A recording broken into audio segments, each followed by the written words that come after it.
esto. Muy bien, hola, buenas tardes. Vamos a hacer una parada, vamos a decir, en la teoría y hablar un poco de la práctica, de cómo se implementa todo esto que habéis estado, estos algoritmos que habéis estado viendo estos días de atrás, cómo se implementan numéricamente con una librería ya.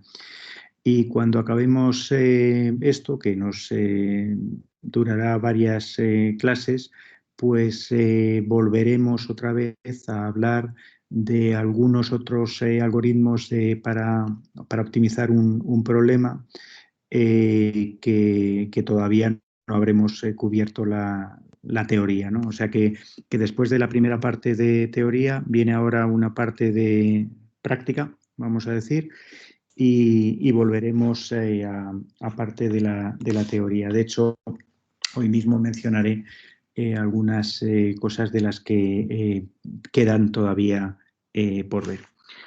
Pero antes de eso, lo que voy a explicar un poco es el trabajo que tenéis que hacer y luego el trabajo, presentarlo y someteros a preguntas, pues igual que habéis hecho en los trabajos de control hasta ahora. El trabajo que vais a hacer en grupo, al final hay algunos grupos en otros cursos que sacan un poco la impresión de que lo que vamos a hacer, lo que vais a hacer es estudiar una pompa de jabón. No es eso. De lo que se trata el trabajo es de un problema que tiene que ver con la optimización y que uno intuye en cierto modo cuál debe de ser la solución. Puedes predecir dónde está la solución, pues verlo, pero verlo desde el punto de vista de la optimización. Cuando uno dice que tendrá uno que tendrá que ver el problema con la optimización. Cuando uno se plantea cuál es la forma de equilibrio que adquiere una pompa de jabón entre dos soportes, dos aros, la foto no es mía, vamos, ahí uno busca un poquito en internet y enseguida encuentra fotografías como esa a montones. Pues visto desde una cierta perspectiva, una cierta perspectiva, por ejemplo la vuestra, diría, no, esto es un problema de mecánica de fluidos muy sencillo.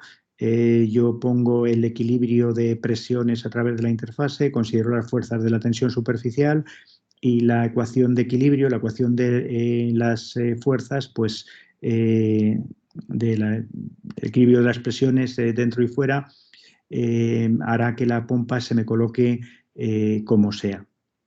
Bueno, eso es una manera de ver el problema, digamos, en términos de fuerzas, en términos de la ecuación de cantidad de movimiento. Otra manera de verlo es en términos energéticos, que es lo que vais a hacer. En términos energéticos es cómo se coloca una película de jabón, pues con aquella forma que tenga menos energía. Esto es muy común en toda la mecánica clásica y mecánica racional, bueno, y la mecánica de fluidos. Y es que si uno tiene una canica, un balón, y se pone uno en un valle, ¿dónde va a parar el balón? Pues al sitio que tiene la menor energía potencial posible, que es al fondo del valle. O sea que es cambiar un problema en términos de fuerzas a un problema en términos de energías. Por cierto, todos el cálculo de variaciones que os ha estado explicando esta semana pasada José Manuel Vega, pues también tiene que ver mucho con la energía y también tiene que ver mucho con el principio de los trabajos virtuales o de los desplazamientos virtuales. A uno le parece que va apareciendo con diferentes nombres todas estas tecnologías, iba a decir, maneras de manipular el problema y verlo desde diferentes puntos de vista, pero en realidad todos son en el fondo el mismo. Bueno, pues toda esta larga introducción es para deciros que la forma de equilibrio es un problema que nos proporciona que alcanza el equilibrio cuando la energía es mínima. Luego hablo un poquito más de qué es eso de la energía y dónde aparecen también en este problema los multiplicadores de Lagrange y las restricciones. Y este problema, aparte de, vamos a decir, la curiosidad física del problema y que uno intuye qué es lo que le tiene que dar y intuye que tiene que tener esa forma que veis ahí como un catenoide y que tiene que tener un cuello que tenga menor diámetro que los aros. En fin, a uno le parece lo natural. Esto es, vamos, a cualquier museo de la ciencia que va uno se encuentra con un demostrador de superficies mínimas con soluciones que a veces resultan ser sorprendentemente complicadas.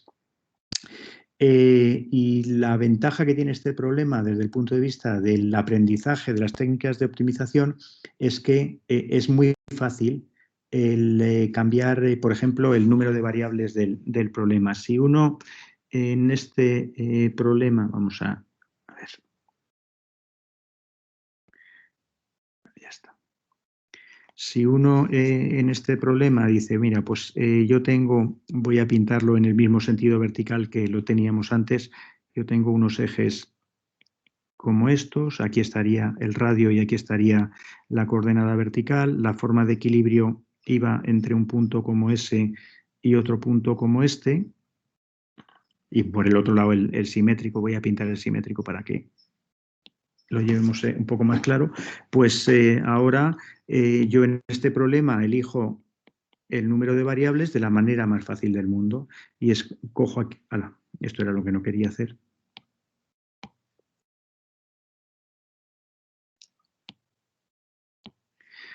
Cojo aquí 7 puntos o cojo 9 o cojo los que sea, de manera que si a esto le llamásemos bueno, voy a cambiar la nomenclatura seguramente, el vector U de incógnitas, pues tendríamos que la energía que da ese problema es una cierta función del vector U. Y ahora, el que en este problema, una vez que calculéis cuál es la forma que tiene esa función de ese vector, el elegir que el número de variables que tiene el vector sea 1, 3, 5 o 77, pues es muy fácil. Es muy fácil cambiar el número de variables del problema. Bien es cierto que no es normalmente lo que pasa en los problemas de optimización el hecho de que todas las variables sean tan iguales. Tan iguales me refiero a que todas las variables sean radios en una determinada altura, una determinada coordenada, y tampoco es verdad que los valores sean muy próximos. Uno espera pues que la forma de esa pompa de jabón no tenga rugosidades y que el valor en el punto 3 sea muy parecido al radio en el punto 4 y ese al radio en el punto 5 y así sucesivamente, que sea una curva suave, ¿no? Eso es lo inusual que aparece en los problemas de optimización y hay que ser consciente de ello, pero a cambio tiene la enorme ventaja que cambiar el número de variables es muy fácil.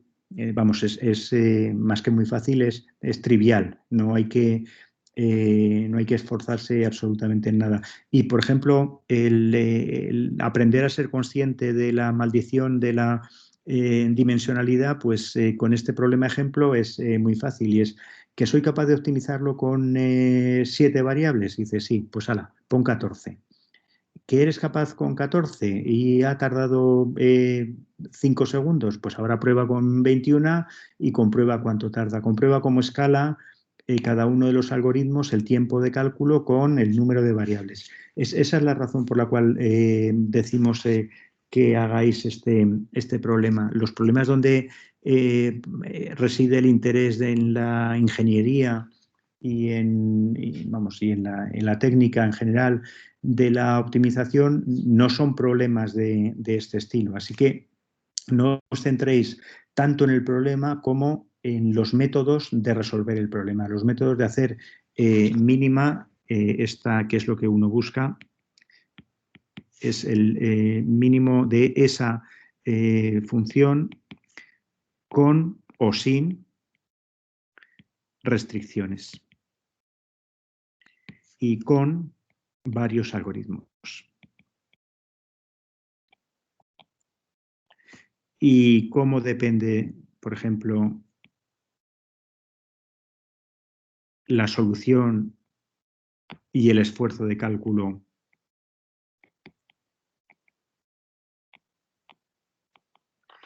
del tamaño del problema. Eso es en lo que os tenéis que fijar. Independientemente de que para muchos de vosotros al final esto se convertirá en el problema de la pompa de jabón. Pero ya digo que lo que perseguimos es el que utilicéis sobre un problema sencillo técnicas de optimización. Además, un problema que también admite solución con cálculo de variaciones. Así que un poco toca todas las técnicas de solución para problemas continuos hechos discretos, que sería el caso este primero tal como está planteado, o sea, continuo, discretizado y optimizado, o con los métodos del cálculo de variaciones optimizado y luego discretizado.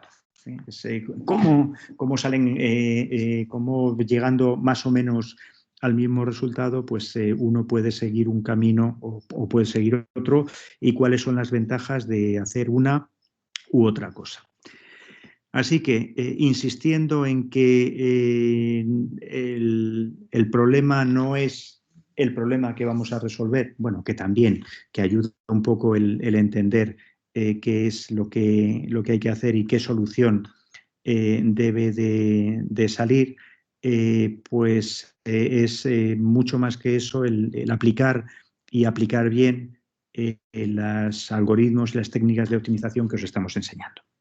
Bueno, tiene mucha literatura, pero básicamente lo que viene a decir es que el problema de la superficie que alcanza un líquido de la superficie de equilibrio, la forma de equilibrio es la que minimiza la energía total del sistema.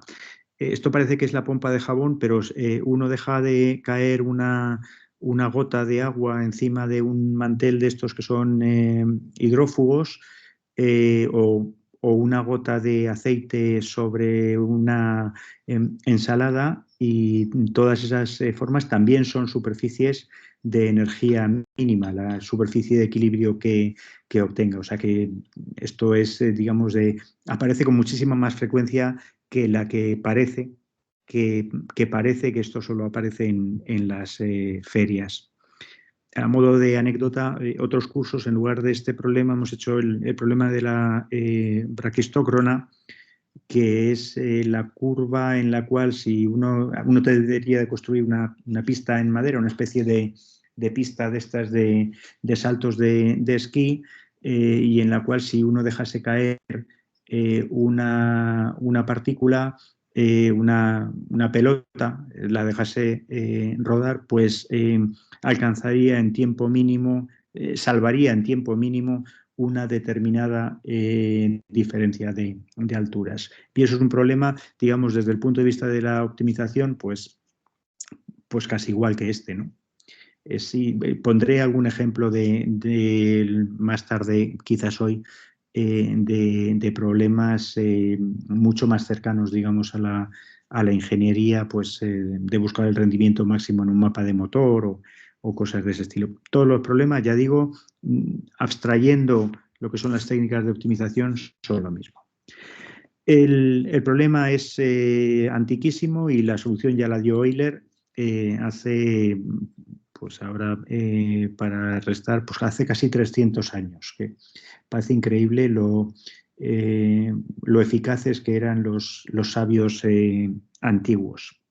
Y además tiene la ventaja de que es muy fácil de reproducir. Es, vamos, cualquiera que en las mismas ferias, pues hay feriantes que con una cuerda o un anillo metálico hacen pompas de jabón gigantescas. Por ejemplo, esa. No importa demasiado el tamaño. Bueno, si uno echa las cuentas, y estas cuentas ya las he echado yo por vosotros, resulta que el área es proporcional, no es que sea aproximadamente, vamos a escribirlo mejor, es proporcional a eso. Le falta un 2pi a la fórmula esa, pero hacer mínimo esa cantidad y hacer mínima esa cantidad multiplicada por 2pi es exactamente la misma. Eso es el área, la energía es el área multiplicada por la tensión superficial. La tensión superficial uno suele verla en mecánica de fluidos como una fuerza sobre la interfase, pero otra manera de verlo es como la energía que se acumula por unidad de área. La tensión superficial, la constante de la tensión superficial, el valor de sigma, pues es esa constante que me relaciona área con energía. Bueno, esa está adimensionalizada, lo digo por si alguien quiere, aunque hagáis variantes de esta expresión y en lugar de integrar entre 0 y 1, integréis entre 0 y L, o multipliquéis por 2pi y por sigma, todo eso conduce al mismo tipo de resultado. El problema, bueno, uno se lo podría imaginar bajo ciertas circunstancias sin restricciones. Por cierto, la energía es la energía debida al área, pero también si hubiese fuerzas de gravedad es la energía potencial. En este caso no hay energía potencial, en el caso de la pompa de jabón, simplemente porque no hay masa. Lo que es el agua con el jabón es una película muy fina y además la diferencia de alturas que importa para calcular la energía potencial no es la altura que hay entre los discos, sino que es el grosor de la película, típicamente. De manera que esa contribución de la energía potencial es muy pequeña. Pero vamos, podríamos añadirle la energía potencial y de hecho no sé si llega a pedirse en el enunciado. E incluso podríamos girar la configuración alrededor del eje que tiene y añadir con una cierta facilidad la energía cinética. Bueno, no voy a daros una larga charla de capilaridad que da para mucho, para muchísimo. Esto es un problema al cual se le puede dedicar años y años y aún así no está completamente resuelta, encontrado las soluciones y descrito cómo varía el problema con todos los parámetros, porque en lo único que nos queremos fijar es en cómo se resuelve este problema con métodos de optimización. Y igual que resuelve uno este problema, pues podría plantearse resolver cuál es la envergadura óptima para que un avión que vamos a diseñar cumpla, no se sabe, pues, unas condiciones y unas restricciones determinadas. Lo importante es entender cómo funcionan las técnicas y los algoritmos de optimización y no centrarse demasiado en el problema.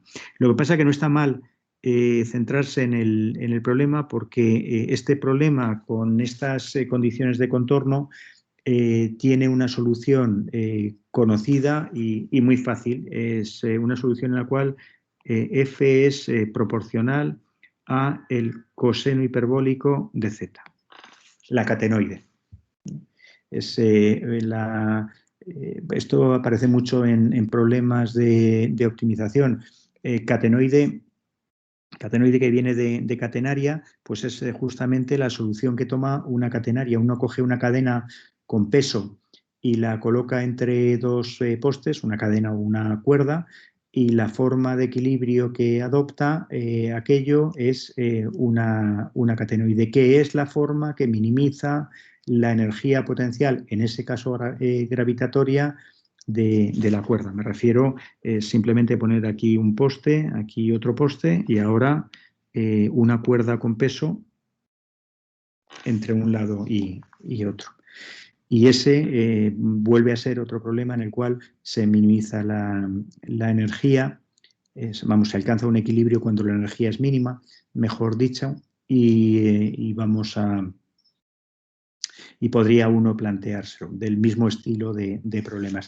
Insisto, intentando centrarnos en el uso de técnicas de optimización para hacer la energía mínima. Hay muchos problemas de equilibrio que tienen energía mínima, pues vamos a utilizarlos a modo de ejemplo, lo vais a utilizar a modo de ejemplo como caso de estudio de vuestro problema.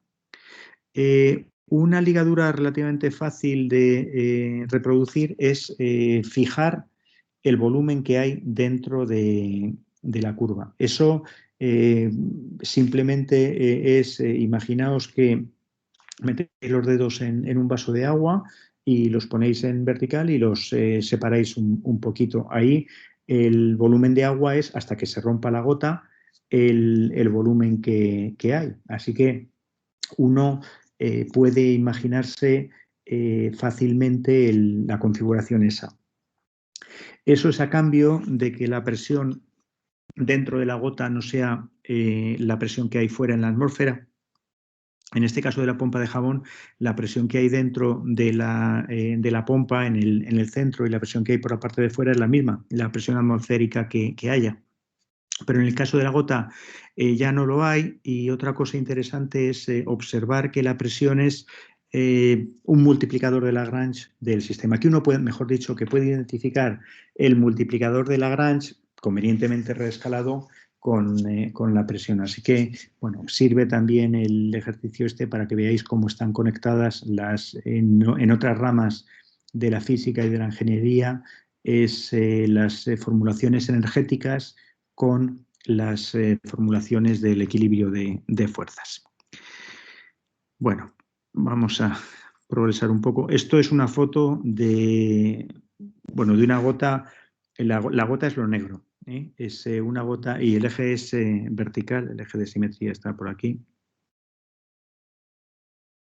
Esos puntitos blancos que se ven son reflejos, y esto es una gota. Esto es una gota pequeñita porque las fuerzas de gravedad lo que hacen es romper la gota.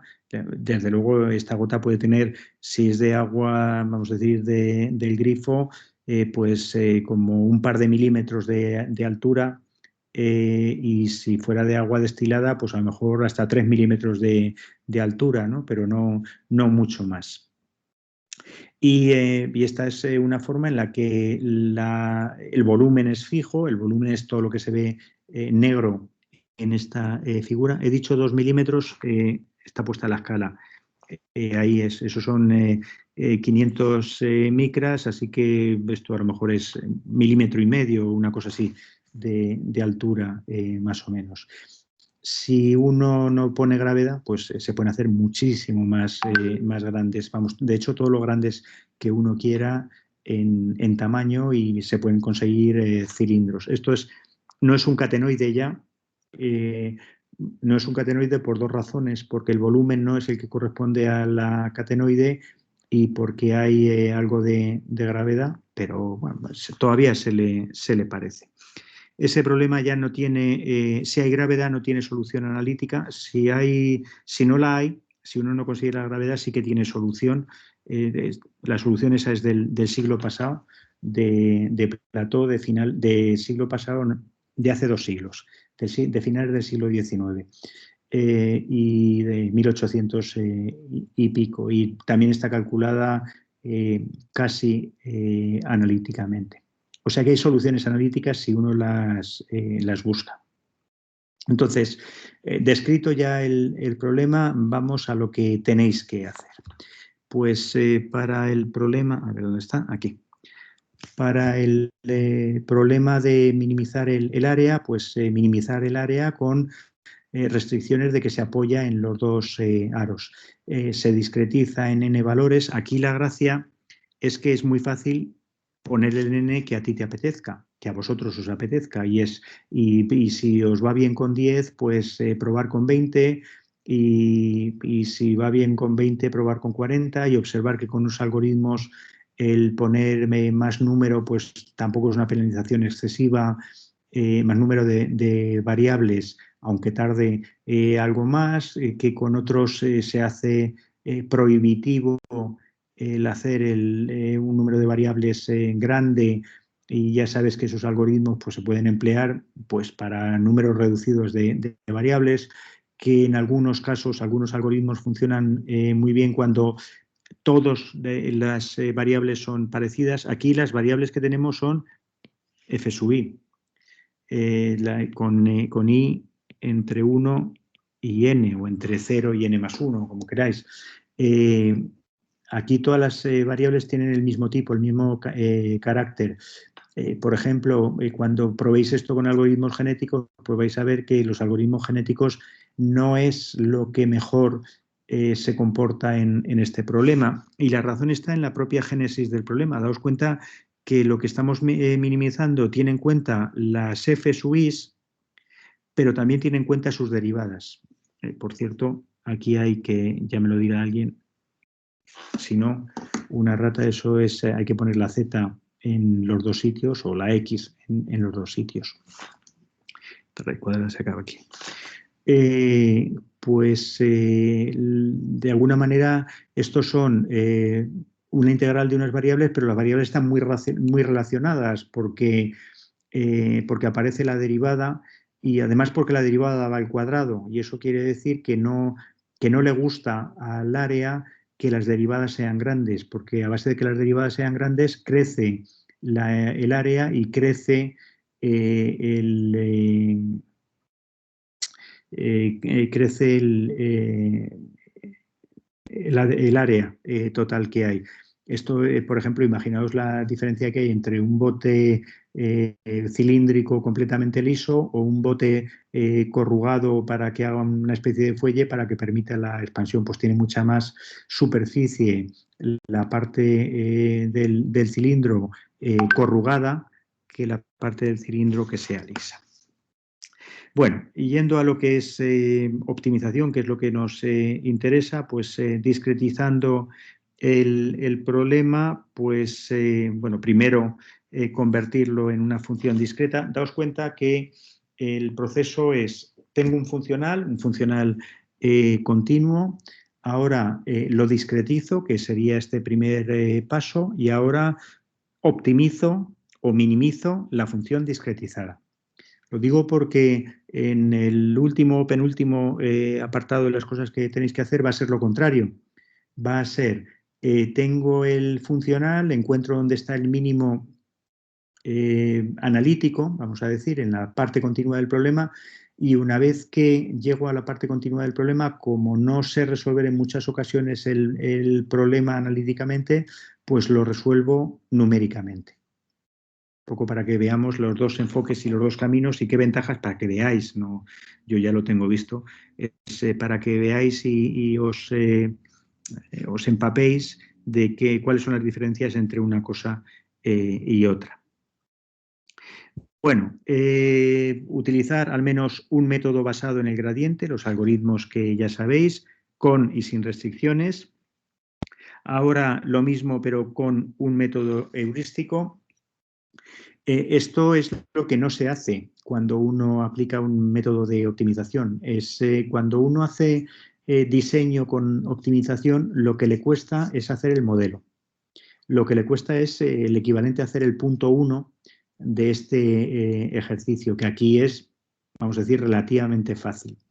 Entonces, cuesta tanto esfuerzo hacer el punto 1, es generar una función que le permita calcular en función de las variables de diseño cuál es la función que uno pretende optimizar, que lo que hace uno es pues dedicarle todo el esfuerzo a generar el simulador, o la mayor parte del esfuerzo. Luego, elegir un solo método de optimización, el que sea, el que crea, el que suponga que mejor le va a ir al problema. Y una vez que se ha hecho eso, pues directamente utilizar ese método y rezar porque te salga bien a la primera. Aquí no.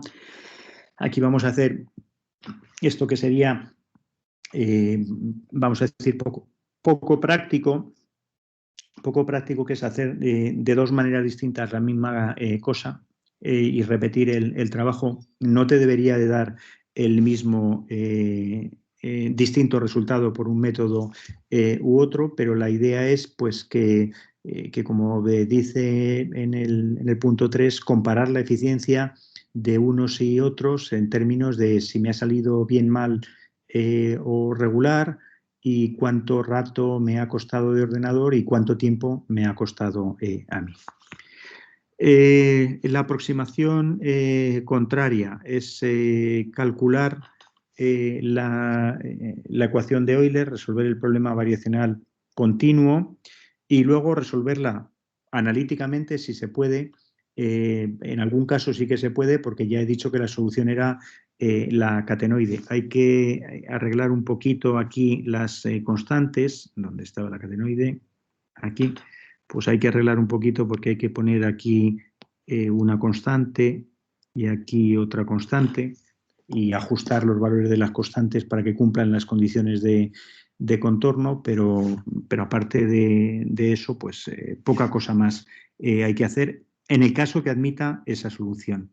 No siempre la admite, en cuanto ya pones una restricción de volumen no la admite, y ahí la opción obvia es resolver numéricamente el problema. Así que, ¿por dónde íbamos? Por aquí. Pues eso es lo que se os pide en el punto 4. Este apartado ya no es opcional, y sí que hace falta hacerlo sí o sí. Bueno, y ahora, suponiendo que le metemos la restricción de que el volumen es distinto de 0, pues volver a hacer lo mismo. Y ahora, suponiendo que los radios de las dos circunferencias no son iguales, pues volver a hacer lo mismo.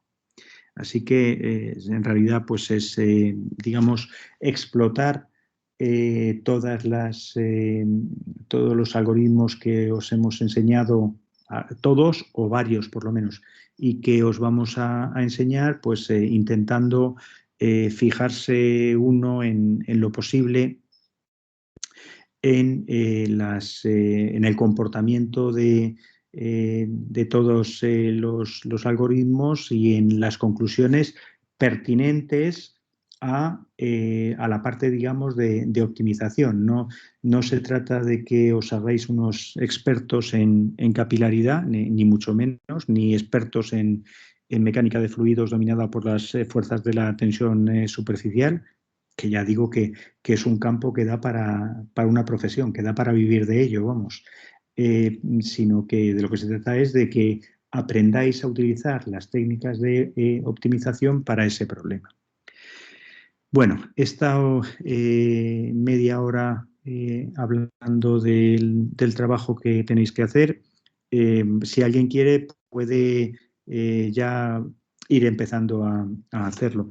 En cuanto a los plazos, tampoco hay tanto. Es el plazo de entrega, os lo adelanto ya, pues justo el día que se acaben las clases de este cuatrimestre, en la idea de hacer las presentaciones correspondientes, pues en la semana siguiente que hay, que está reservada para PACE, para pruebas de estas de evaluación intermedia, y en la idea de que pues lleguéis al día del examen final con esta parte también aprobada y no sea necesario que nadie haga el examen final. Y ahora lo que vamos a hacer es contar un poco el cómo se hacen, cómo se utilizan, mejor dicho, todas estas rutinas en la práctica y cómo se,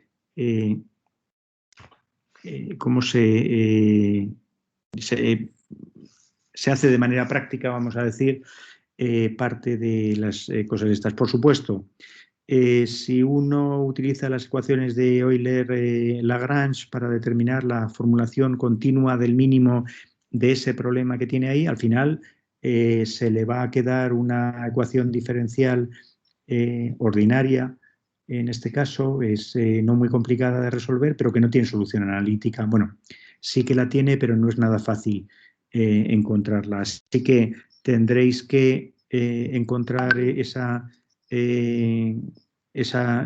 solución que no es fácilmente analítica, sino numéricamente. Tendréis que calcular numéricamente, y entonces pues eso se hace numéricamente también con rutinas de MATLAB. Hay una rutina que resuelve problemas con condiciones de contorno, si no se discretiza en diferencias finitas, en fin, cualquier método numérico de resolver la ecuación diferencial. Pero esto que os voy a contar ahora va de cuáles son las rutinas que implementan gran parte de los algoritmos que os contó José Manuel, y también gran parte de los que os voy a contar yo en el futuro, en un lenguaje concreto en MATLAB. Sobre lo del lenguaje, no tenemos ningún prejuicio. Quiere decir que existen muchas librerías de optimización con rutinas.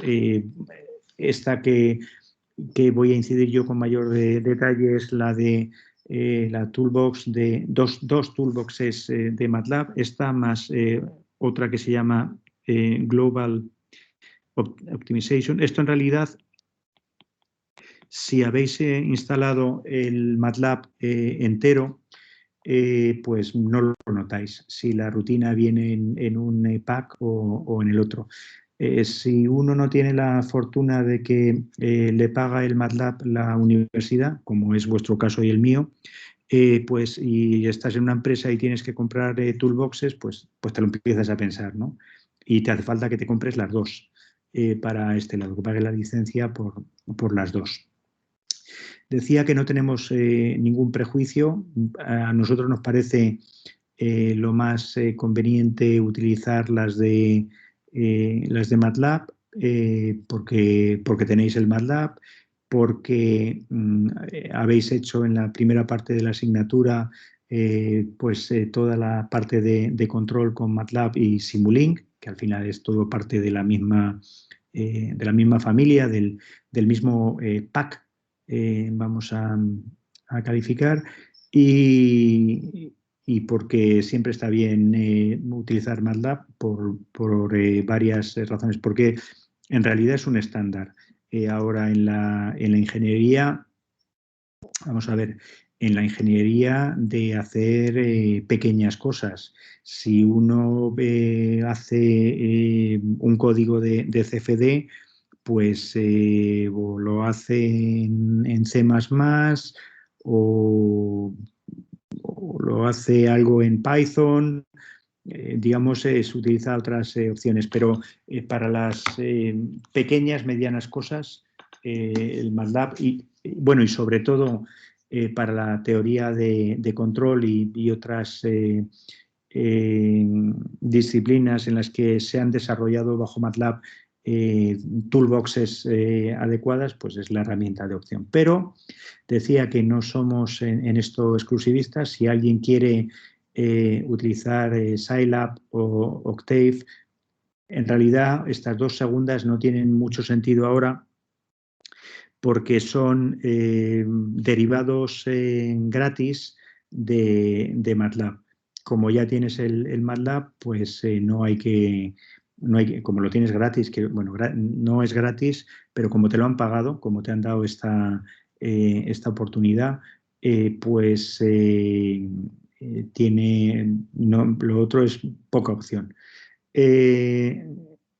Para Python hay una librería también de optimización, SciPy, que tiene pues, rutinas parecidas.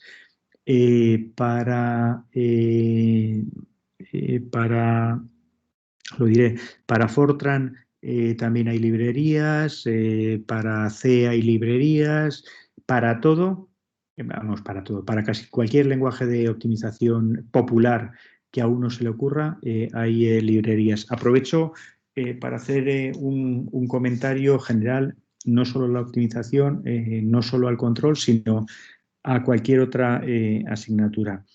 Cuando se trata de utilizar un código para resolver un problema, no es nada sensato el intentar hacerte el código tú.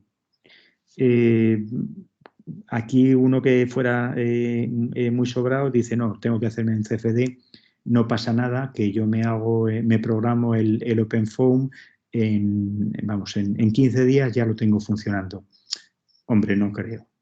O digo el OpenFOAM, pero digo, pues en el campo de la mecánica de fluidos, pues yo qué sé, el SU2, el SU2 llevan desarrollándolo como 50 personas y llevan ya 10 años. O sea que son 50 hombres año, por decir algo, en esfuerzo de desarrollo, en conseguir un código que funcione. Lo de la optimización no es para tanto, no es 50 hombres año para hacerte una rutina. A lo mejor uno de vosotros que sea habilidoso, pues consigue un algoritmo sencillito, qué sé yo, el del steepest descent en una mañana de trabajo o dos, pero a lo mejor un algoritmo de tipo Broiden pues le cuesta programarlo una semana o dos y aún así tiene alguna duda de si le funciona bien del todo o no. A ver, no hay que inventar.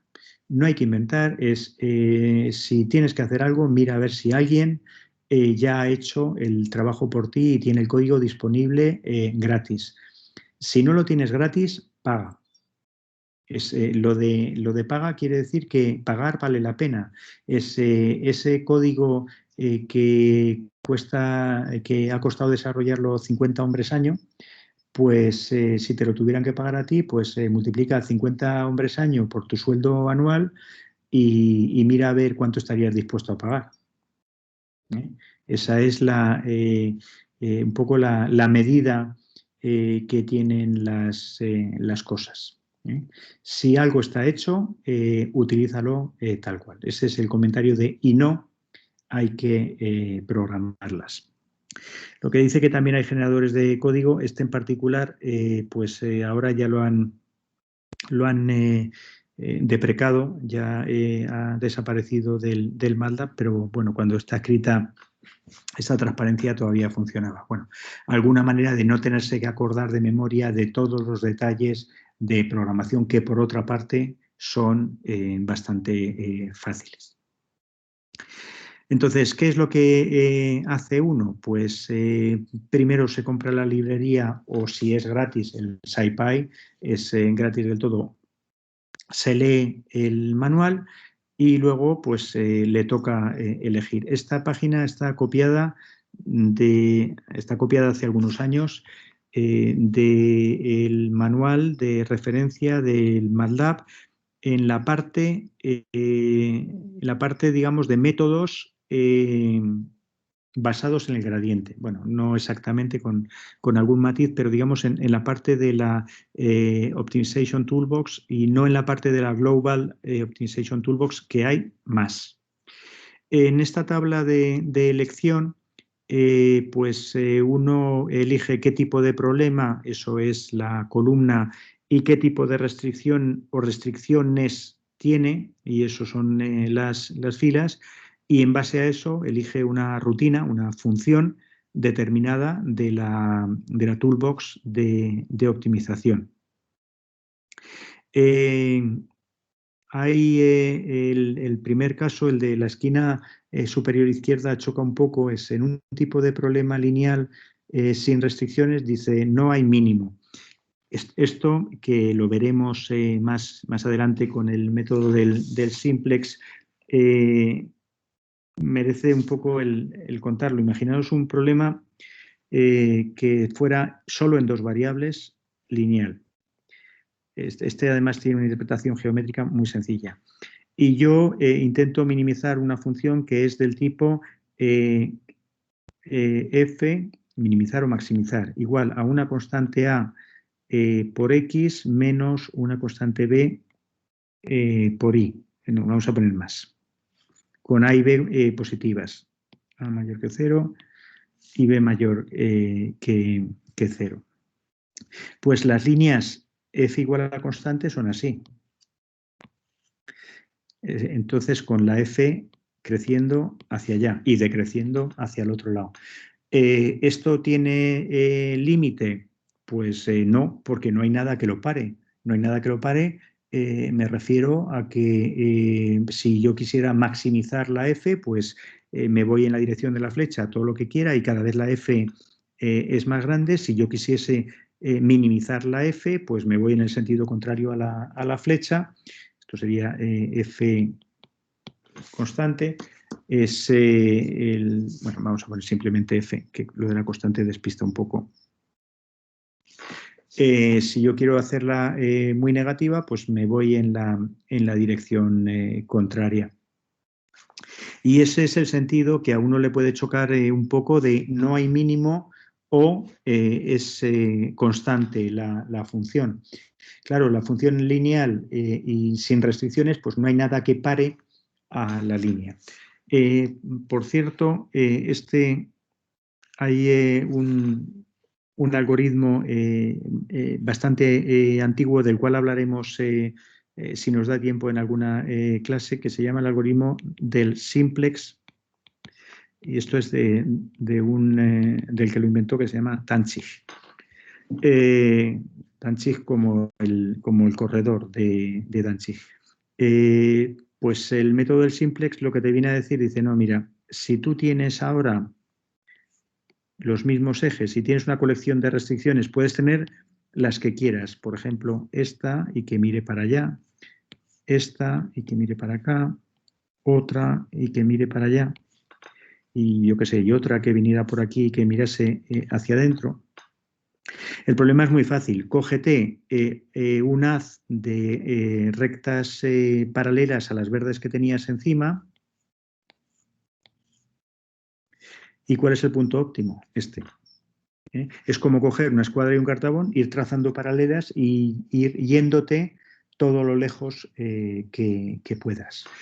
El algoritmo este, mezclando un poco las cosas, tiene mucha importancia porque, bueno, primero por razones históricas, esto es del año 1947 o algo así, fue el primer problema complejo que se supo resolver. Lo he hecho en dos dimensiones, igual muchos de los ejemplos que, casi todos los que os vamos a poner en este curso son en dos dimensiones.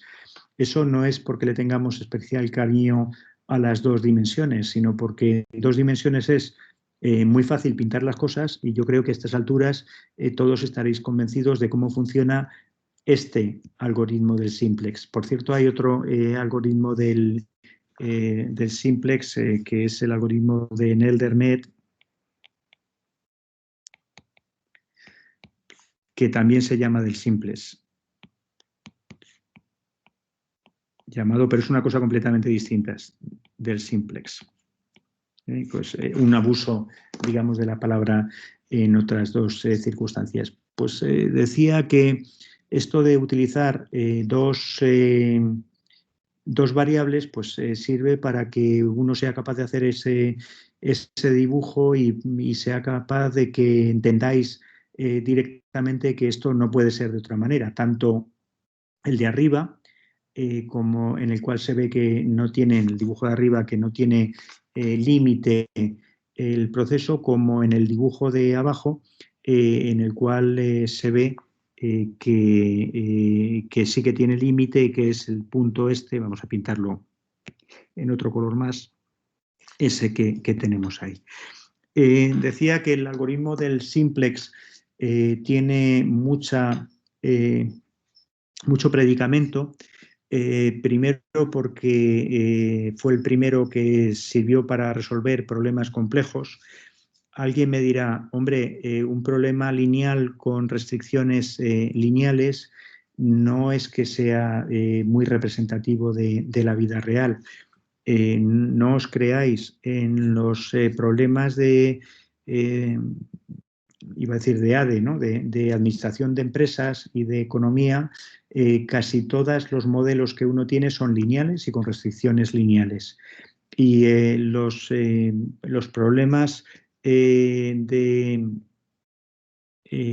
ese tipo pues tienen en el campo de la economía y de las ciencias empresariales pues tienen mucho predicamento. Y con esto se pueden modelar problemas, vamos, todo lo complicados que uno quiera. Es un problema que tenga 10 variables y 25 restricciones unilaterales, pues es perfectamente posible y de hecho pues casi se pone como problema rutinario en cursos ya digo, de ADE. Bueno, en algunas asignaturas de industriales de la nuestra también se ponen problemas de eso. De hecho, es bastante curioso ver lo distintos que son los cursos de optimización que se dan en una misma universidad, en el MIT, para hablar de una universidad de más que mucho prestigio. Pues en los departamentos de ingeniería se ofrecen cursos de optimización muy parecidos a los que en programa al que os estamos haciendo, y en cambio en la Sloan, en la que dan economía, lo que cuentan fundamentalmente es este método de optimización del simplex. Por cierto, creo que lo mencioné en las primeras clases que di. eh, eh, Optimización, pues en muchos sitios es programming.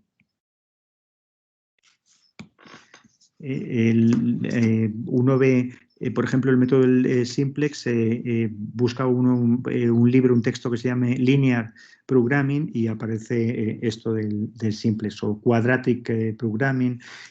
Esto es un poco por el sentido, no tiene nada que ver con la programación de ordenadores me refiero, sino más bien con la palabra, con la planificación, que es por donde surgió la idea de este primer algoritmo del simplex, el de Danzig, no el de los de Neldernet, las variantes de búsqueda directa, que de esos hablaremos. Bueno, ese algoritmo es este de aquí, ¿no? Esto es el simplex. Y este otro de aquí también es simplex. Este es el simplex de Neldermet y en cambio este es el simplex de Danzig, un poco para centrarnos. Aparecen los nombres más veces.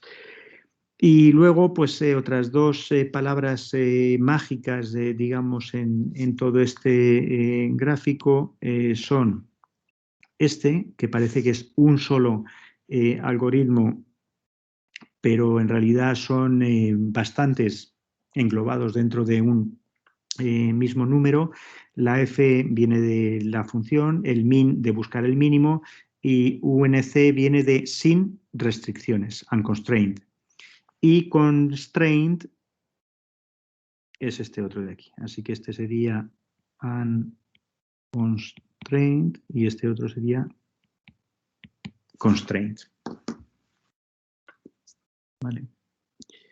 Y bueno, hay algunas otras nombres de variables dentro de todo este abanico de funciones. Eso es porque no siempre lo más general es lo más bueno. El algoritmo, por ejemplo, con restricciones, pues básicamente es un método son métodos de Casey-Newton que calculan la Hessiana, pues bien sea con un Broiden o bien sea con un DFP o con un steepest descent, y las restricciones las trata de diferentes maneras, con active set o con interior point, que es funciones de penalización. Pero esos métodos tan generales, si el método, si el problema tiene alguna particularidad, pues normalmente a la hora de programar el algoritmo se puede aprovechar uno de esa particularidad y conseguir que sea más eficiente el método y que funcione mucho más rápido. Así que si se puede, o sea, si tú tienes un problema lineal con restricciones lineales, el que antes os decía también es este de aquí, pues es mucho mejor que utilices ese que el utilizar el método más general, que sería el que estuviese más a la derecha y más hacia abajo, ¿no? Pues esos métodos pues normalmente tendrían, como no explotarían las particularidades del problema que estás tratando, pues tendrían una dificultad más grande. Bueno, nos vamos a parar aquí 5 minutos para que descanséis un poquito vosotros y sobre todo yo, y continuamos otra vez a las 5 con justamente donde estamos. Dejo abierta la sesión.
Bueno, volviendo a lo que estábamos hablando, pues al final consiste en elegir de manera adecuada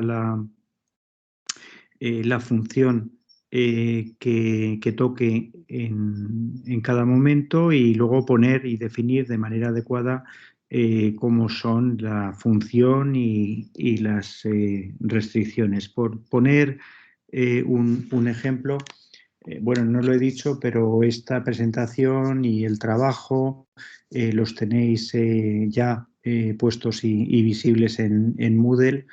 Bueno, las notas que hago a mano, según voy contándolo, no, pero todo lo demás sí. Esta es la función sin restricciones, donde lo que tiene que poner uno, añadirle de parámetros, es la función, el punto inicial, esto es la función a optimizar, el punto inicial, y en su caso las opciones. Y esto se escribe pues tan fácil como esta línea que tenéis ahí. Esto optimizaría una función que fuera 3 seno de x sub 1 más la exponencial de x sub 2. Esta nomenclatura, estos se llaman en terminología de MATLAB funciones inline, y sirve el poner, el decir que es una función de la X y tal como está escrito de esa manera, pues sirve para poder introducir luego parámetros. Ya lo explicaré un poquito más. Otra manera, por ejemplo, esto de poner parámetros, pues en este segundo ejemplo, esto es una función, esta sería x sub 1 al cuadrado más a sub 1 por x sub 2 al cuadrado. Respecto de lo que optimizas, siempre es el vector x o el nombre que le quieres dar, claro. Siempre es un vector como ese, y ahora si le quieres añadir un parámetro, por ejemplo esa A1 que hay ahí, no pasa nada, lo metes en la función y lo defines tal como está definido dentro de ese círculo que he puesto ahí, pero luego a la hora de optimizar esto tiene que ser una función solo de x.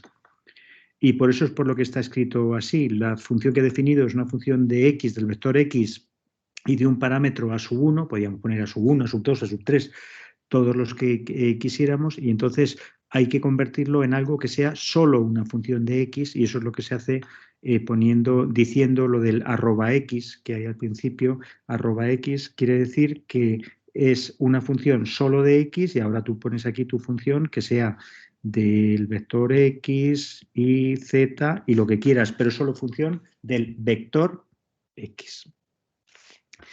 Con restricciones, pues se hace parecido. La llamada es, aquí va la función, el punto inicial. Estos dos de aquí, si uno tiene restricciones del tipo A por X, A matriz por X vector, no sé por qué he puesto mucho mayor, mayor o igual que 0. Estas otras dos de aquí son por el vector X igual a 0. Esto en realidad son 0 vectores los dos, y es punto a punto. Estos dos parámetros de aquí son del tipo LB1 menor o igual que X1 menor o igual que upper bound 1. Esta es una función con restricciones no lineales, y las opciones pues son las opciones. Un ejemplo, pues esto es la misma función que había antes, pero tendría el punto inicial 1, 1, no tendría los que hay. Esto, cuando se queda vacía la matriz, es que no hay restricciones lineales de igualdad. no hay restricciones, restricciones lineales unilaterales, restricciones lineales, estas son las unilaterales, estas son las estrictas, y esto último que esto es el límite inferior. Y no hay límite superior, y no hay restricciones no lineales, y no hay opciones. Cuando ya uno en esta lista se aburre, pues se para. En esta otra llamada de aquí, pues parecido, la misma función que había antes, con el punto inicial, nada, esto es nada, nada, nada, y esta función, esta y la continuación en la siguiente línea, que da las restricciones no lineales. Tantas como queramos.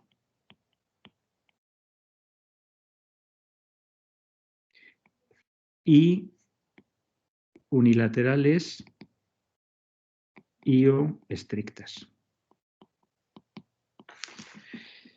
Vale, entonces, las restricciones, pues hay que ponerlas, esto es la función, esto otro son las restricciones, y en este caso esta de aquí es unilateral y solo hay una.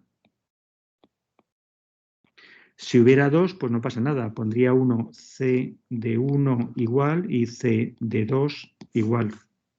Igual que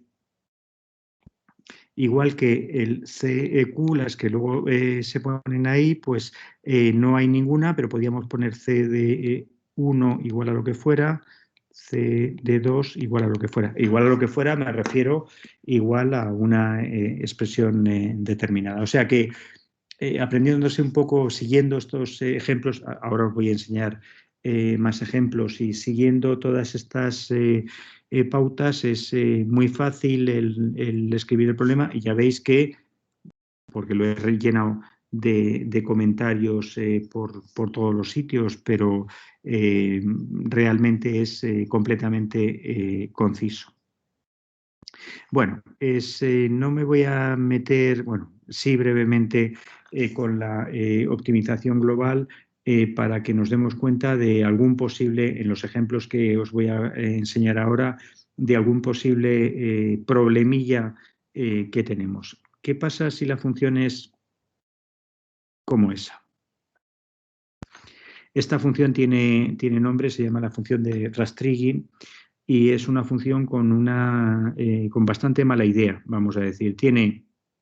Hay un montón tiene 36 picos en total, ¿no? Se ven ahí en ese trozo.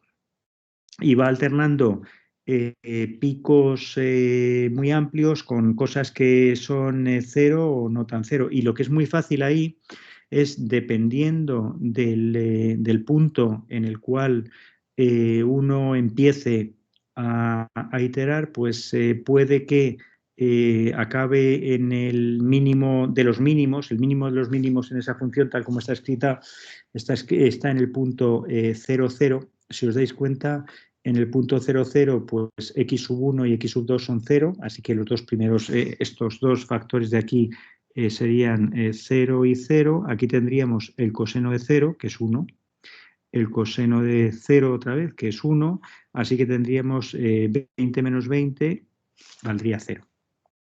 Y en cualquier otro punto vale más, así que ya hemos echado ahí una cuenta de que el mínimo de los mínimos es 0. Pues este es un muy buen ejemplo para ir haciendo pruebas y ver qué tal se comportan los diferentes algoritmos, y sobre todo si las correcciones que uno se inventa sobre soluciones locales, o sea, sobre óptimos locales, pues pone el suficiente grado de corrección como para superar pues todas esas cadenas montañosas y acabar de verdad en lo que es el mínimo de los mínimos, o se queda uno antes. Bueno, vamos a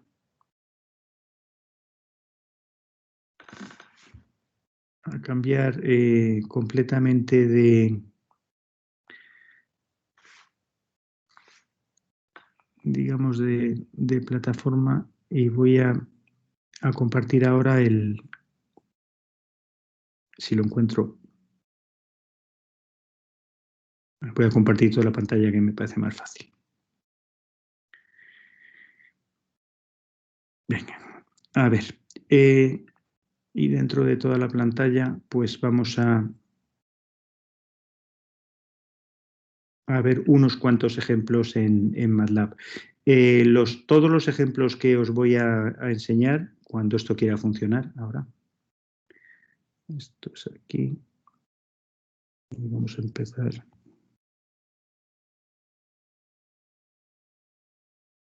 Aquí.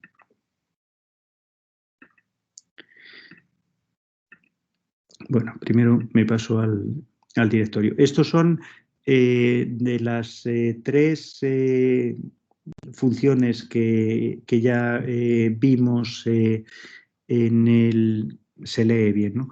Que os enseñé algún ejemplo, pues los ejemplos con código y puestos en acción. Esta primera función, a ver si se abre. Esta función simplemente pues es un paraboloide, ¿no? Es x sub 1 al cuadrado más 8 veces x sub 2 al cuadrado. El 8 es para que los ejes no sean iguales.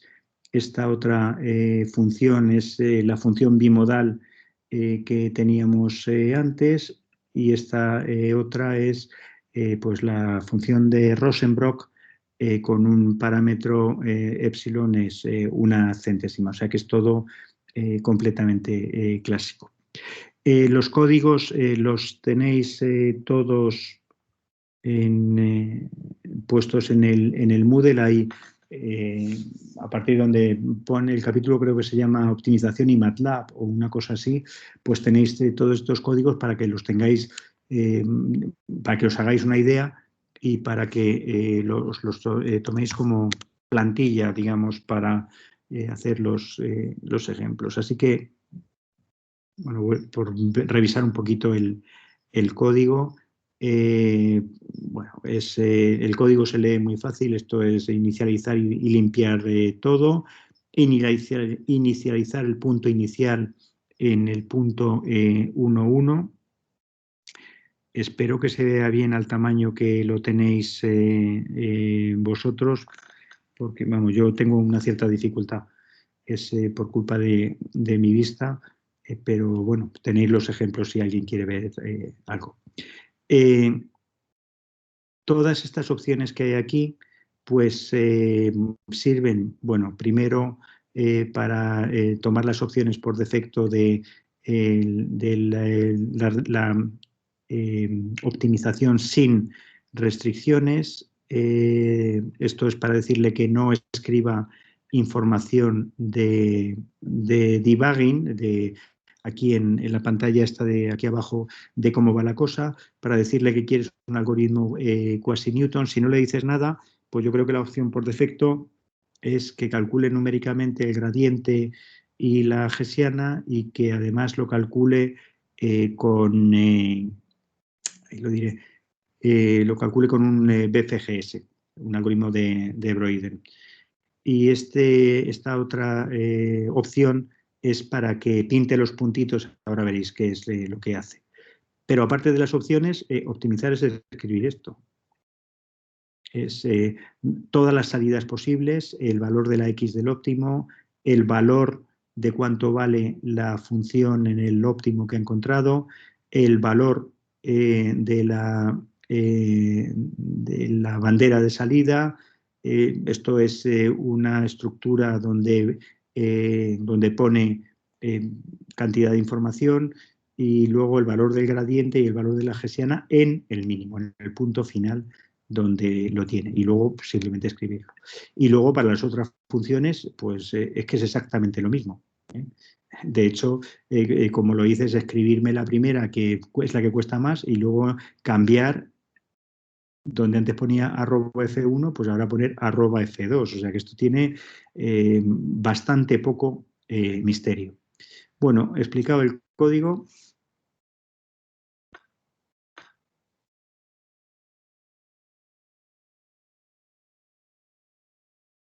Esto tarda porque tengo, bueno, abajo veis la cantidad de aplicaciones que están abiertas a la vez, ¿no? Entonces, esto no debería de tardar tanto. Vamos, tardo en vuestro ordenador sin estar cargado, nada.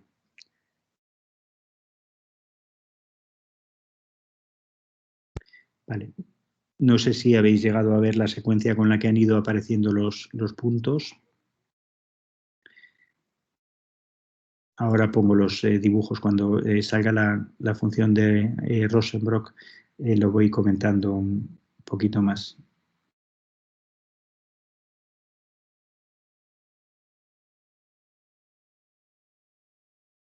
Bueno, aparte de que ya digo que esto no tarda lo que se ha visto tardar, que no quiere decir que en casos más complejos no vaya a tardar mucho más, pero vamos a comentar un poco los resultados. En este último ha partido del punto 0,0, estaba aquí, vamos, ha partido del punto 0,0,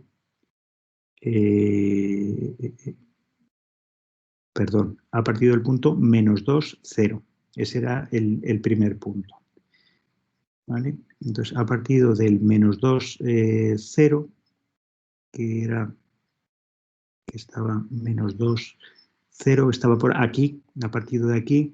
En el primer paso, pues ha hecho lo que se espera de estos algoritmos, ha ido por aquí, saltando y ha caído aquí, que por eso me parecía que había ido al 0, 0, y luego ha empezado a moverse con una cierta lentitud hacia el punto donde está el mínimo, que es el punto, en realidad para la función el punto 1, 1. Si os dais cuenta, lo que ha detectado es el punto casi 1, no el punto 1, 1, y da un valor de la función en ese punto de, bueno, aquí parece que es 0, pero bueno, esto es como siempre, ¿no?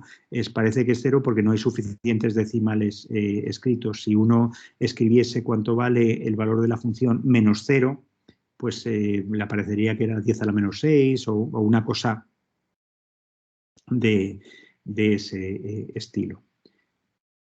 De hecho, creo que ya os comenté esta figura y que José Manuel también os la ha vuelto a comentar en las clases de la semana pasada. Esta era la función, la siguiente, la bimodal, voy en orden inverso.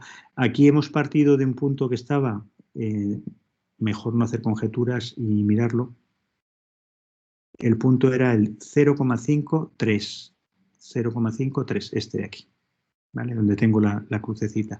Ha saltado aquí y luego pues se ha encasquillado hasta ir al mínimo y ahí le ha costado un poquito, no sé si habéis visto que ha estado un rato. El mínimo tenía que estar en el punto x igual a 0, y igual a 2 y 0 y 2, pues como era de esperar, y el valor que corresponda del mínimo. Daos cuenta que en este problema, si hubiésemos partido de un punto por aquí, donde tengo la cruz, habríamos caído aquí. De hecho, si alguien juega con estos programas, pues le animo a que, vamos, me voy a animar yo mismo. Pongo aquí, a ver cómo era, -1, 0, -1, por ejemplo.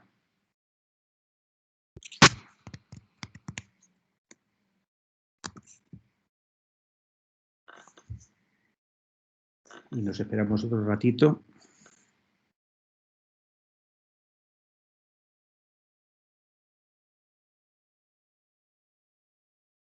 Mira dónde ha acabado.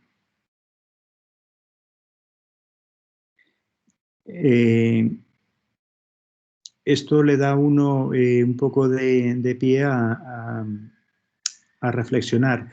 A reflexionar que tiene que andarse uno con mucho cuidado porque he sabido encontrar yo un punto que fuera a caer aquí. Bueno, si hubiera empezado por aquí, por el de 0,5, hubiera caído igual. Voy a empezar por x igual a 0,5 para que veáis que sí. Digo, da pie a reflexionar porque esto ha sido muy fácil, porque somos capaces de entender en 2 dimensiones cómo se comportan las funciones. Si tienes más dimensiones, empieza a ser más que muy complicado el entender cómo se comportan las funciones. Bueno, veis lo que ha hecho, ¿no? Este punto era el primero, el segundo, el tercero, y aquí ya tiene el final. si uno lo pinta en 2 dimensiones y entiende cómo son las funciones, pues entiende, bueno, lo primero que entiende es que ahí hay 2 posibilidades de mínimo, una aquí y otra aquí, que claramente dan, vamos, dependiendo de dónde arranquemos, dan en sitios distintos. Y uno tiene una cierta idea de por dónde arrancar, no solo eso, sino que tiene una cierta idea de que lo que hay aquí es más mínimo que esto que hay aquí, simplemente pues porque hay más líneas de nivel a decrecer en este lado que tenemos aquí. Pero si no estuviéramos en 2 dimensiones, estuviéramos en más dimensiones, uno tiene que andarse con muchísimo cuidado y entrar con muchísima precaución, digamos, en el hecho de que esté o no encontrando el mínimo real del problema y no un óptimo. Esto también es un mínimo, solo que este es un óptimo local que no es el global y este es otro óptimo local que sí que es el global en este caso. Y bueno, y finalmente por ir hacia atrás, este era el del principio, parte también de este punto. En el primer salto, pues ya cae aquí, segundo, y aquí están ya todos concentrados. Una vez que se ceba, digamos, en la buena dirección, pues ya es simplemente la aproximación final. Y ahí da un mínimo que es que no está exactamente en el 0,0.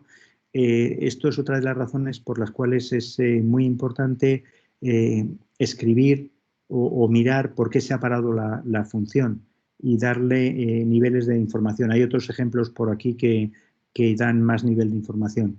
Y, por ejemplo, aquí lo más seguro es que parase en ese punto porque lo que adujese la rutina de optimización es que no sabe hacer decrecer más el valor de la función. De hecho, daros cuenta que el valor de la función es 0 con muchos ceros y algún decimal más tendrá. Y que ya no el andar, digamos, mareando la perdiz e intentando acercarse todavía más, aunque no hayas obtenido el punto 0,0 exactamente, pues no vale la pena lo suficiente. Bueno, es bastante ilustrativo que os descarguéis todos estos ejemplos y los rehagáis, pero no simplemente dándole a que corran sin más, sino pensando un poquito qué es lo que hace cada uno de ellos. Venga. Vamos con algún ejemplo un poquito más elaborado, más complicado, pero también bueno, este otro me lo dejo para más adelante. A ver, con restricciones. Este es el driver. La función, voy a enseñar antes cuál es la función. La función es el paraboloide, no tiene demasiado misterio. Y las restricciones son las que os ponía, bueno, ahora se verá cuando haga la figura, 4 restricciones, las 4 unilaterales. Este problema, cuando uno pone esto, quiere decir que no quiere poner ninguna restricción estricta y en cambio sí que quieres poner 4 unilaterales que son exactamente las 4 que teníais. Bueno, ahora cuando se vea el dibujo veréis que es, voy a poner primero el resultado y así nos centramos un poco más.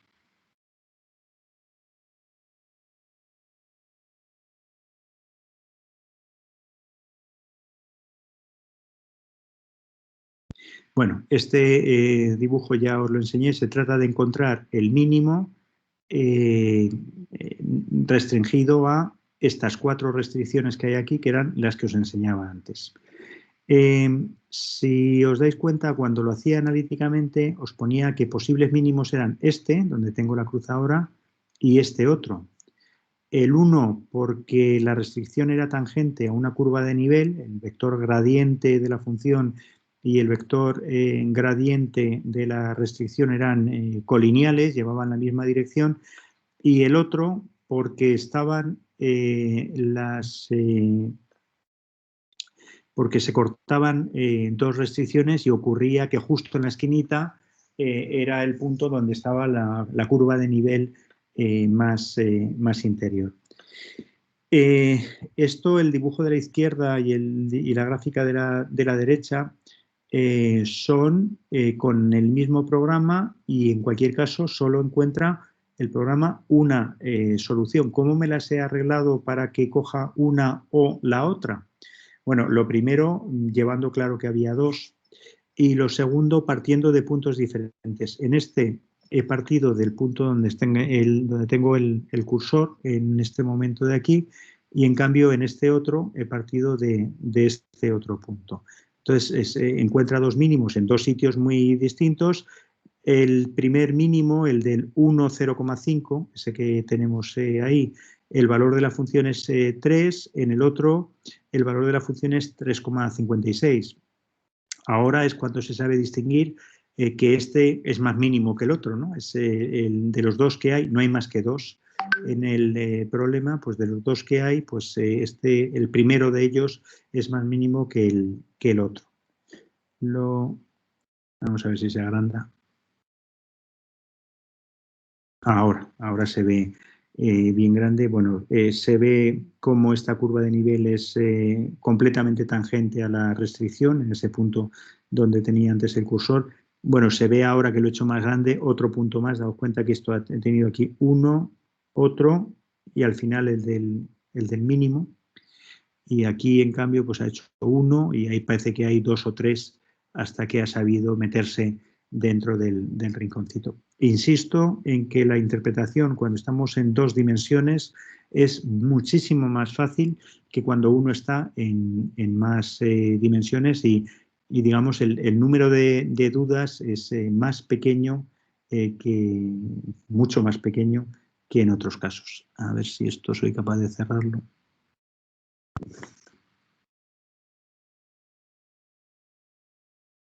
Bueno, se ha cerrado él sola la figura. Bueno, de hecho está comentado aquí, es con un punto de arranque llegas a una solución, con otro punto de arranque distinto, pues llegas a otra solución distinta. Bueno, venga. Dos ejemplos medianamente sencillos. Es otro ejemplo con la misma función de rastriguing. A ver si se me ha arrancado. Bueno, no he comentado cómo eran los códigos. Aquí la restricción es mucho más sencilla, es de límites inferiores y de límites superiores, es buscar dentro de un rectángulo. Y aquí lo que se trata es de empezar desde joder, estaba lucido yo el día que escribí esto. Es desde puntos iniciales distintos.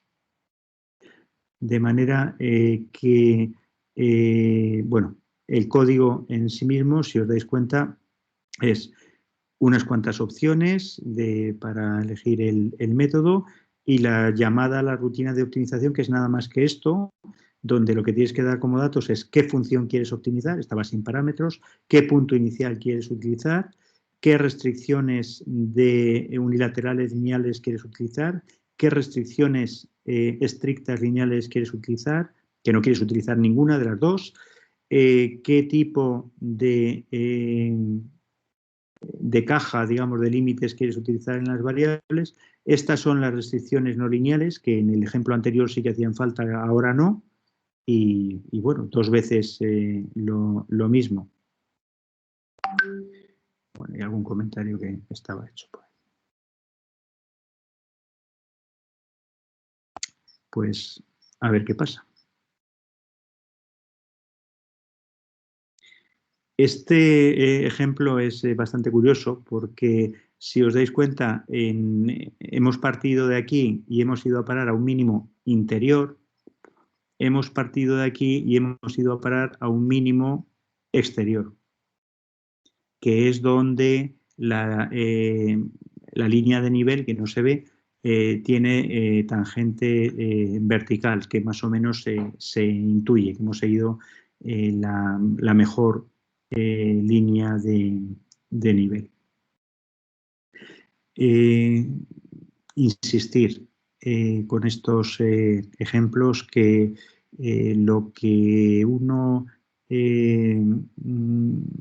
obtiene puede llegar a depender mucho, pero mucho, de cuál es el valor inicial.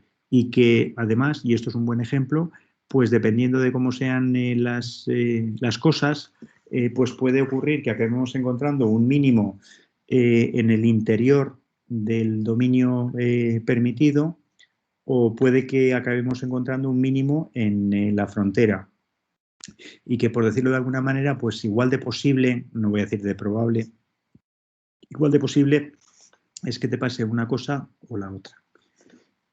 Voy a agrandarla para que se vea un poquito mejor cómo han seguido, en un caso hasta que se ha desprendido, en el caso de la izquierda, del límite que teníamos ahí, hasta que ha empezado, de hecho, esto es las condiciones de KKT puestas aquí, lambda igual a 0 y aquí lambda mayor que 0, en todo este trozo de aquí. Y en cambio aquí ha ocurrido justo lo contrario, no había ninguna restricción activa hasta que esta se ha hecho activa. Y las demás son todas las lambda sub 2, 3 y 4 son mayores que 0 en estas tres y son mayores que 0 en estas tres. Y esto es lo que está haciendo por detrás el algoritmo. Bueno, ¿algún ejemplo más? Vamos a ver.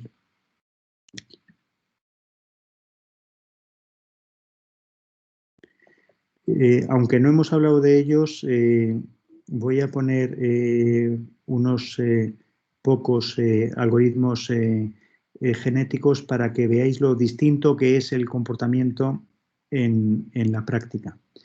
No sé si he puesto, no lo he puesto, pero esto lo arreglo enseguida. Voy a poner pausas para que nos dé tiempo a hablar entre los tres ejemplos. Ya está. Venga, esto va a tardar un ratito.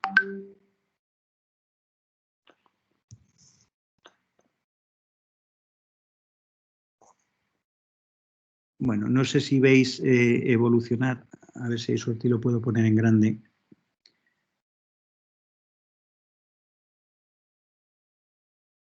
Aquí el mínimo está aquí, donde tengo la flecha. Este es el mínimo de los mínimos. Y aquí pues, no se juega con un solo punto, sino que en cada generación hay una población de puntos. Voy a esperarme un poco porque podría ocurrir que tuviera un rebrote y que esto se volviera a separar. Parece que no, pero podría pasar. Daos cuenta cómo en esta selección de las cruces, de las que eran las mejores y las peores, pues al final ha acabado colapsando toda la población de individuos que teníamos en el único punto y ha sabido distinguir entre todos los puntos que teníamos. Venga.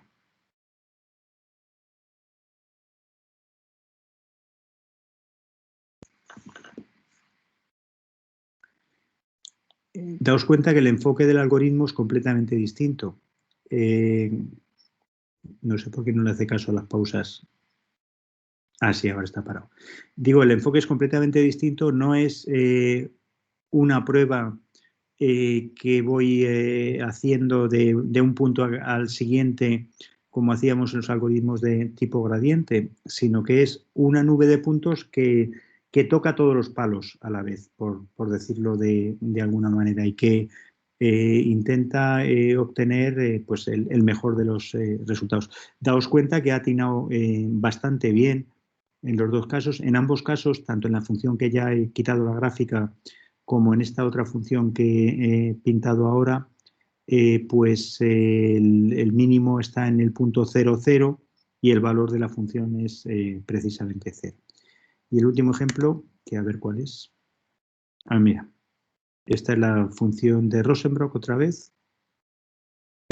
Aquí en esta función en particular el mínimo está en el punto 1, 1 y no sé si veis cómo la crucecita esa, pues mira, ahora ha tenido un rebrote, vamos a decir, una mutación, los puntos y de vez en cuando pues le puede llegar a pasar estas cosas. Una cosa que le pueden pasar a los algoritmos genéticos es que no sean capaces de converger al resultado.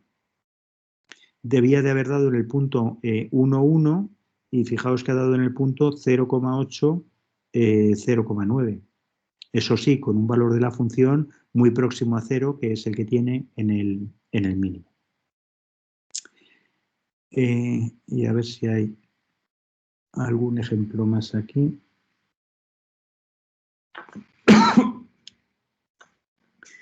Ya como se programa, esto lo voy a dejar para la próxima clase, pero quería enseñaros otros pocos. A ver si consigo que esto sea más fácil, más. Ahora lo he pillado. Venga. Unos cuantos ejemplos. Estos no son los que os he enseñado antes, los había escrito yo.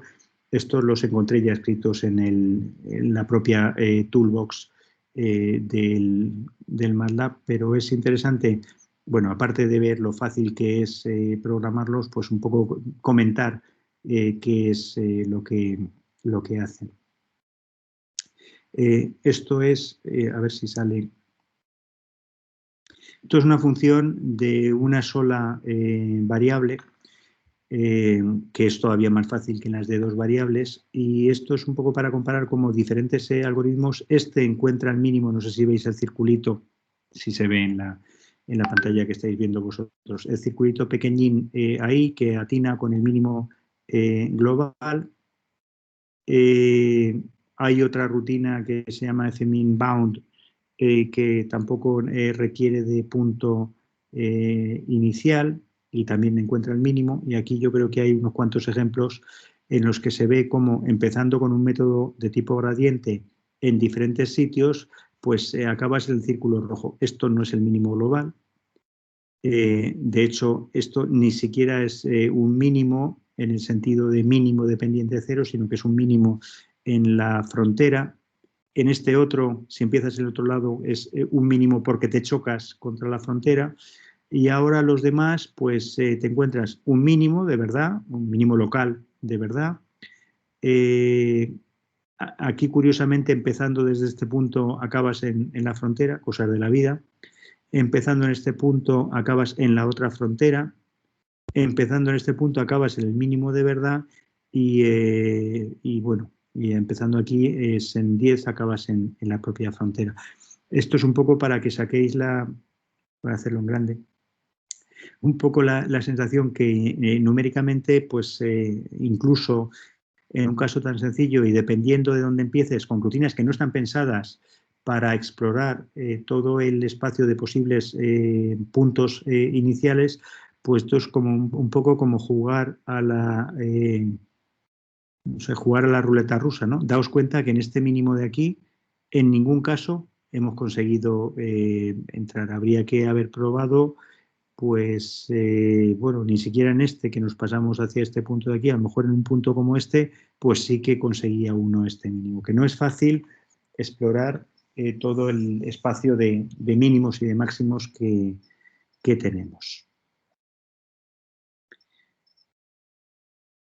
A ver.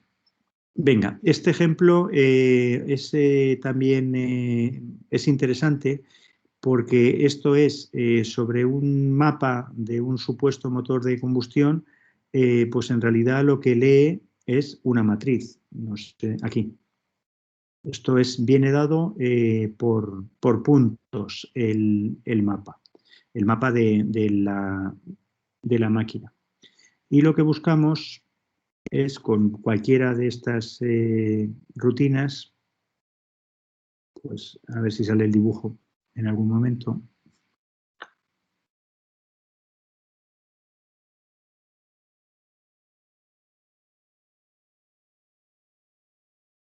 Ahí está. Bueno, ¿alguna opinión de si se nos ha dado bien o mal o regular? yo diría que es mejor mínimo aquí, que no hemos llegado, que aquí. Vamos, y desde luego, si en este hubiera habido otra curva de nivel metida dentro del... bueno, aquí se ve, este es 0,97. Ah, pues mira, este es mejor, 0,58, para que veas. Pero puede salir cualquier cosa. A ver cómo he puesto el ratón de otra manera. Esto es un buen ejemplo de cómo se comportan. A ver cuál es el algoritmo en concreto que se ha utilizado aquí. Pues el normal y corriente. El fmin que estábamos utilizando. Lo digo porque parecía que todo era demasiado analítico, vamos a decir, pero aquí que uno pone una supuesta presión en la mariposa, en el colector de admisión del motor, frente al régimen del motor, y aquí las curvas de nivel, pues yo qué sé, qué es lo que representan, lo que representen, pues aún así las rutinas de un algoritmo concreto pues se comportan sorprendentemente bien y necesitan calcular la función. Esto es, a ver si lo ha escrito por aquí abajo. No, no está preparado para eso. Bueno. Digo, necesita calcular, evaluar la función, cómo se comporta este supuesto motor, 1, 2, 3, 4 y 5 veces. Bueno, 5 veces más las dos evaluaciones para el gradiente, 5 y 10, 15 veces tienes que evaluar o interpolar en un mapa del motor qué es lo que le ocurre a la función. O sea que no todo...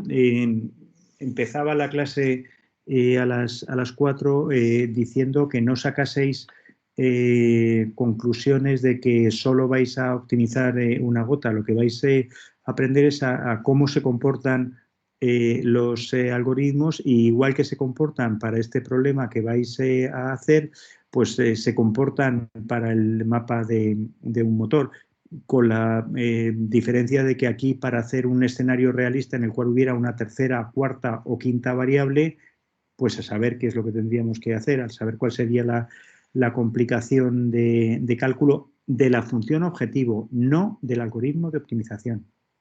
Los algoritmos de optimización no se tocan. Es el algoritmo de optimización, en el único sitio donde uno cambia una función por la otra es aquí. Pones otro nombre y ya está. No, no cambias la esencia del algoritmo de optimización, sino que simplemente cambias la función que hay detrás, la función objetivo que hay detrás del algoritmo de optimización. Bueno, voy a poner en los 5 minutos que quedan, este es parecido, la eficiencia volumétrica es el mismo mapa de motor, y ahora debería de, a ver si quiere, ahora. Esto es para que se vea cómo va probando con diferentes puntos de partida, y dependiendo de la buena o la mala suerte que tengas, pues va a acabar en un sitio o en otro. Y va dando información en la ventana de texto que hay abajo de cómo va funcionando la cosa.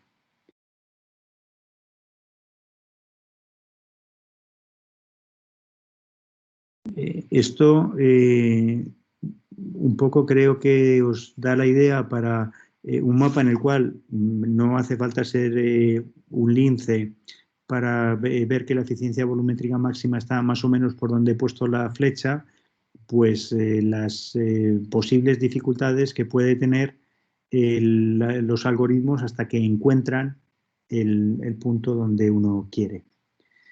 Este es con un algoritmo genético, el siguiente que voy a poner. Esto no es que me lo sepa, lo del algoritmo genético es por la GA que hay en el título.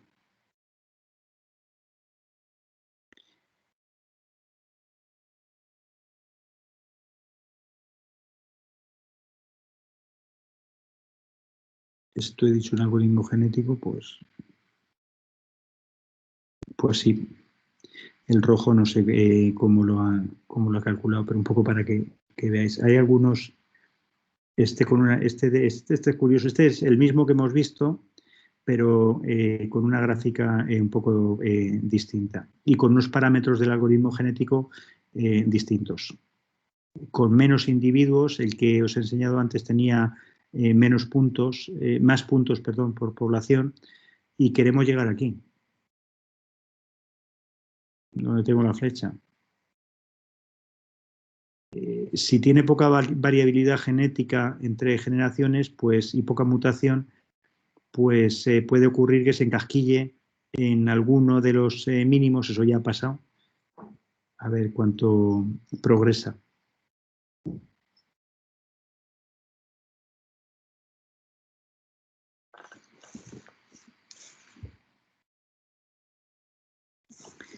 Bueno, en la transmisión se ve razonablemente bien. Mira, ahora parece que le ha cogido gusto a donde estaba el mínimo.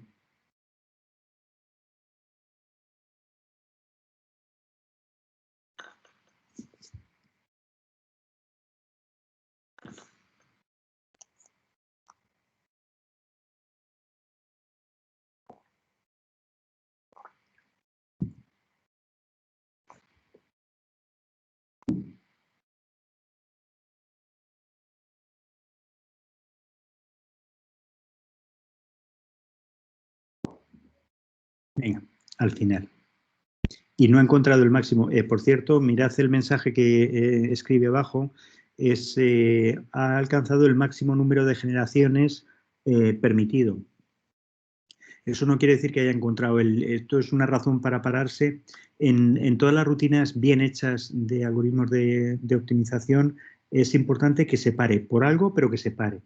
Porque claro, si tú no estás mirando, entreteniéndote en contemplar aquí el diagrama este y aquello pasan horas, o no has pintado el diagrama, y aquello pasan horas y horas y horas y no se para, pues no sabes si el ordenador se ha quedado colgado, si se ha ido la luz, en fin, cualquier cosa que puede pasar. Es importante que todos estos algoritmos tengan un fin, aunque no sea el deseado. Este fin, aunque no íbamos mal, no es el deseado del todo y hay que interpretar los resultados. Una variante es hacer, esto es lo que se llama el particle swarm, con una mezcla de algoritmos genéticos, y esto es muy curioso. Esto es como la bandada, este método os explicaré la teoría que hay detrás. Esto es como una bandada de pájaros o de hormigas, abejas o lo que queráis. Con esas, el algoritmo genético puro era con las leyes de la evolución. Los algoritmos de particle swarm es como un enjambre de abejas o, en fin, o del insecto que queréis, que va haciendo el movimiento adecuado. Bueno, ya es casi la hora. Me voy a parar aquí, pero haremos todo el resto de los ejemplos para que veáis un poco ese comportamiento y para que si vais a utilizar esta librería de optimización, pues saquéis ideas. Saquéis ideas de qué funciones se usan y cómo se usan y simplemente haciendo pequeñas variaciones a los parámetros que hay, intentando no tenerse que leer el manual. El manual yo creo que ya debe andar por las 400 páginas o algo así. Y, en fin, hay que tener unas pocas ganas para aprenderse el manual, sobre todo sabiendo que no ese es el objetivo. El objetivo que tenéis que hacer en el trabajo y siguiendo estas explicaciones es sacarle el gustillo, ¿no? Es sacar un poco las conclusiones que saca o que debería de sacar uno para entender lo que hay detrás. Y la teoría es para entender qué es lo que hay detrás de lo que hay detrás, cuál es el trasfondo y por qué algunos algoritmos se comportan de una manera y otros se comportan de otra manera y por qué un algoritmo genético pues, puede llegar a no converger o puede depender del número de individuos que tomas en cada generación o puede depender del número de generaciones que tomas para un determinado número de individuos o tantas y tantas cosas que pueden pasar. Bueno, pues por mi parte y por esta tarde nada más. Y si alguien tiene alguna pregunta. Sí, yo tengo una pregunta y es que no encuentro en el Moodle la presentación ni el código. Sí la de la presentación del trabajo. Pues debería. A ver si esto es real time. Esperad un segundito.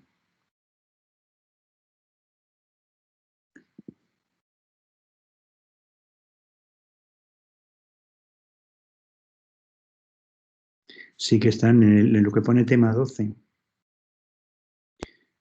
Que pone, vamos, yo lo veo aquí como visibles. Uso de MATLAB para optimización.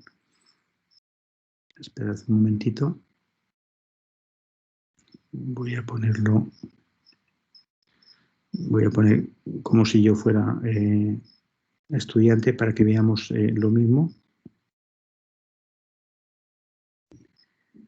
Esto puede ser que me haya equivocado yo al configurar esto.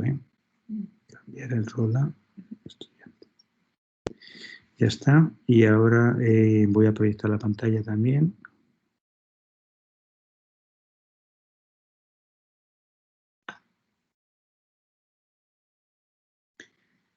Venga, esto es lo que veis vosotros. Entonces, el ejemplo del trabajo está aquí. Y lo otro está... Oh, muy bien. Pues menos mal que me lo has dicho, porque si no, esto es que está... aún tengo que hacer otra cosa.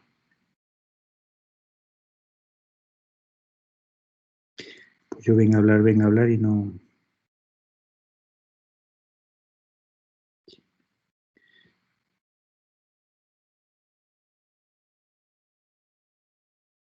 Ya está, o ya deberíais.